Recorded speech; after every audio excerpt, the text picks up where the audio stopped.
Alright, let's talk about the most overhyped, scariest movies of the year and why critics still keep falling for the same tricks, and why horror fans deserve so much better than marketing buzzwords dressed up as terror.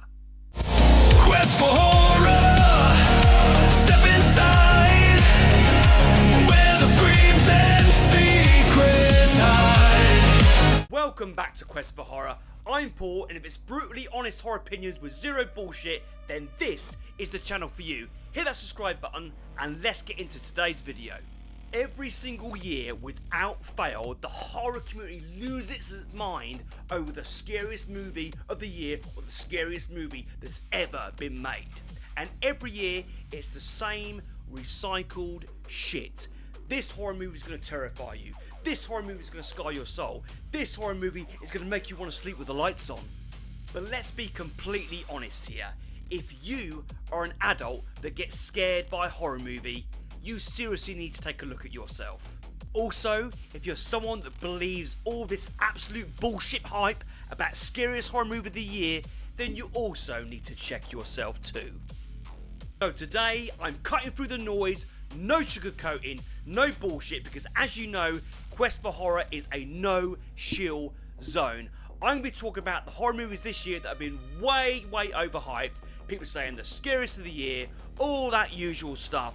And actually the ones they think they're like the second coming of Satan, but actually they're about as effective as a damp paper bag.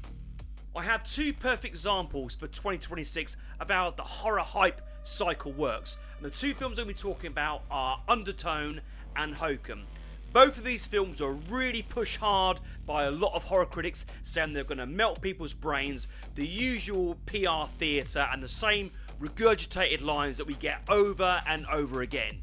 Undertone was a film that was getting so much hype. You know, the fact is that it had this like audio kind of like horror. It was really overhyped. Now, I went to an advanced screening about 2 weeks before the film came out, and you know, I love going to these advanced screenings and everything, but I'm someone that I'm always completely and brutally honest, and I had like not really many expectations for this film, but I went in with an open mind, and honestly, as per a review I put out a while ago on my TikTok page, one of the most boring horror films I've seen in a long time. Now, if you're someone that liked Undertone, I'm not taking that away from you. This is just my personal opinion, how I think so many horror films are overhyped.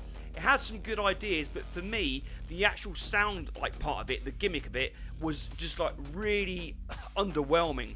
And I say just the film in general just bored me. That's the worst thing you could do with any film, whether it's horror or non-horror, is just to bore you. So I didn't understand any of the hype that this film was getting. And there's people that I was there with, people are putting out reviews saying, oh, it's so scary, it's great, scariest horror movie of the year, one of the scariest horror movies I've ever seen, but I just did not see that at all. Also, after the screening at Undertone had finished, there was an opportunity for us people that got to see the film early to basically be on camera and say exactly what we thought of the film. And so many people there were like saying it was really scary, they really enjoyed it, it was like that. I just thought, I just personally just didn't understand it whatsoever, but I wanted to give my opinion. And you know, I would never trash a film completely. I always try and find something positive to say about the film. So I kind of went up there and said, you know, I thought it had some good ideas, but I thought, you know, it just wasn't executed well, and the sound gimmick thing just didn't work for me. And they looked at me and say, oh, you didn't like it, we'll move on then. So, you know, they do not like hearing people's opinions when they do not like a film. Now, Hokum, I was personally really looking forward to, because I'm a big fan of Damien McCarthy's previous work with Caveat and Oddity. So I already was a fan of his work, and I was really looking forward to Hokum. But again, I just don't see what people saw in this film and why people think it's scary. I mean, even before this film came out, critics were basically like comparing it to like the second coming of Horror Christ. It really were. And unfortunately, the film itself is just a very mid film. It's got some gorgeous cinematography, but the so-called scares everyone was saying about and the atmosphere, it just didn't land whatsoever for me. And just another example of a severely overhyped horror film that did not deserve it. And for me, it was by far Damien McCarthy's worst film to date.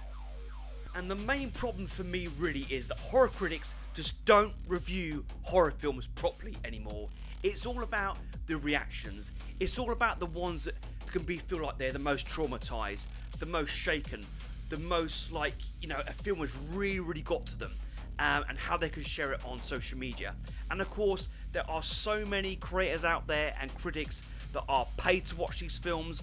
There's sometimes a lot of people that don't have any integrity whatsoever, and they'll just say that every film is great, or particularly with horror, that every film is the scariest film that you'll ever see and it's really effective. And it just isn't the case. Not every single horror film can be scary and can be great.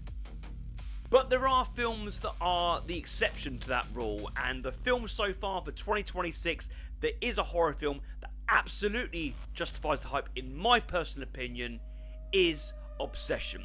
So Curry Barker's first feature-length film. Of course, he did the YouTube film Milk and Seal, which is free to watch, which you should make sure, if you've not seen it, check that out.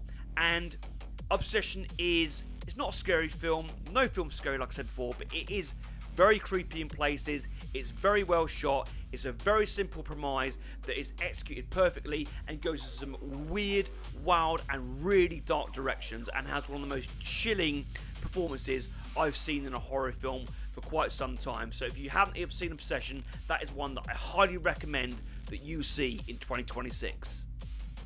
Alright, so that's going to wrap it up on today's video. If you enjoyed my rant about this horror recycle critics take of Scariest Horror Movie Ever, please drop a like. It really helps me on the channel and I really appreciate it. And also make sure you join me in the comment section below to let me know what was the scariest horror movie ever that really let you down, because there are plenty out there to choose from. I'm Paul, this is Quest for Horror, zero bullshit and sharp horror opinions. Thank you for watching, and I'll see you on the next one.